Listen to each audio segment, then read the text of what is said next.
Hi all, welcome back to our channel. இன்னைக்கு daily using சென்டென்சஸ்ல பார்க்க நல்லா இல்லை, இல்லை குப்பையா இருக்கு அப்படின்னு சொல்லுவாங்க இல்லையா. பார்க்க நல்லா இல்லை, இந்த இடம் பார்க்க நல்லா இல்லை, குப்பையா இருக்கு அப்படின்னு சொல்றத லுக்ஸ் மெஸி. லுக்ஸ் மெஸி அப்படின்னா ஒரு மாதிரி கலைஞ்சி குப்பையா இருக்கிறது, கொஞ்சம் குப்பை டர்ட்டியா இருக்கிறத தான் வந்து லுக்ஸ் மெஸின்னு சொல்லுவோம். நான் என்ன செய்யறது அப்படின்னு ஒருத்தர்கிட்ட கேட்போம் இல்லையா. அதை வாட் டு ஐ டூ அப்படின்னா நான் என்ன செய்யறது, நான் என்ன பண்றது அப்படின்னு கேட்கறது எல்லாமே வாட் டு ஐ டூன்னு சொல்லுவோம். அடுத்த சென்டென்ஸ், ஒருத்தர்கிட்ட நம்ம ஒரு விஷயத்த கன்வே பண்ணும்போது நான் இந்த மாதிரி சொல்லலையே, நான் இப்படி சொல்லலையே அப்படின்னு சொல்லும்போது இல்லை அவன் என்கிட்ட இப்படிதான் சொன்னான் அப்படின்னு சொல்லுவோம் இல்லையா. அப்படிதான் என்கிட்ட அவன் சொன்னான், இப்படிதான் என்கிட்ட அவன் சொன்னான் அப்படின்லாம் சொல்லுவோம் இல்லையா. அது எப்படி சொல்லலாம் அப்படின்னா தட்ஸ் ஹவ் ஹி செட் அப்படின்னா அப்படிதான் என்கிட்ட அவன் சொன்னான் அப்படிங்கிறது தான் தட்ஸ் ஹவ் ஹி செட்ன்னு சொல்லுவோம். நெக்ஸ்ட் சென்டென்ஸ், ஒரு டஃபஸ்ட் சுச்சுவேஷன்ல இல்லை வந்து ஒரு ரொம்ப இக்கட்டான நிலைமையில நமக்கு உதவி பண்ணும்போது அவர் தான் எனக்கு உதவி செஞ்சாரு, அவர் தான் எனக்கு உதவினார் அப்படின்னு சொல்லுவோம் இல்லையா. அவர் எனக்கு உதவினார், அவர் தான் எனக்கு உதவினார், அவர் எனக்கு ஹெல்ப் பண்ணார், இந்த எல்லாத்துக்குமே ஒரே மீனிங் தான். இதை எப்படி சொல்லலாம் அப்படின்னா ஹீ ஹெல்ப்டு மீ.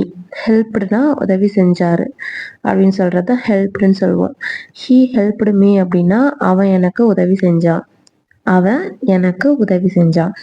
அப்படின்னு சொல்றதுதான் ஹீ ஹெல்ப்டு மீ அப்படின்னு சொல்லுவோம். நெக்ஸ்ட் சென்டென்ஸ், உனக்காக தான் நான் இங்க வந்தேன் அப்படின்னு சொல்றது, இல்ல உன்னாலதான் நான் வந்தேன் அப்படின்னு சொல்றதெல்லாம் எப்படி சொல்லலாம் அப்படின்னா I came because of you.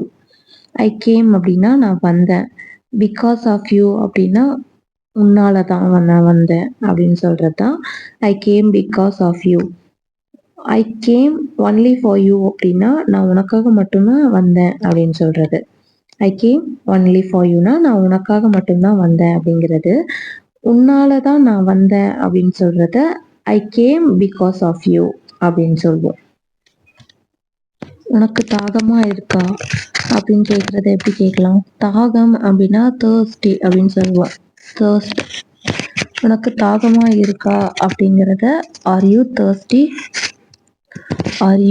Thirsty அப்படின்னா நீ தாகமா இருக்கியா இல்லை உனக்கு தாகமா இருக்கா அப்படின்னு கேட்கறது தான் வந்து ஆர் யூ தேர்ஸ்டி அப்படின்னு சொல்லுவோம். அடுத்த சென்டென்ஸ், இதை வச்சுக்கோ, இதை உன் கூடயே வச்சுக்கோ அப்படின்னு சொல்லுவோம் இல்லையா.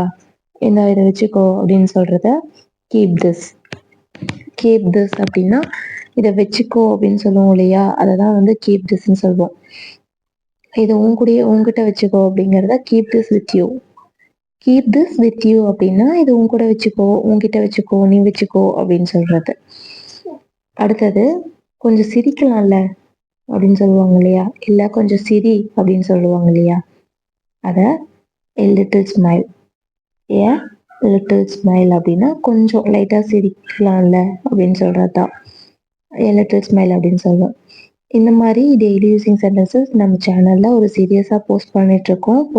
பிளேலிஸ்ட்டில் செக் பண்ணி பாருங்கள், நிறைய டெய்லி யூசிங் சென்டென்சஸ் இருக்கும். மறக்காமல் சேனலை சப்ஸ்கிரைப் பண்ணிக்கோங்க. அண்ட் என்னோட வே ஆஃப் டீச்சிங் எப்படி இருக்குது, உங்களுக்கு பிடிச்சிருக்கா அப்படிங்கிறதையும் கமெண்ட் பண்ணுங்கள். Stay tune for next video. Tata, bye.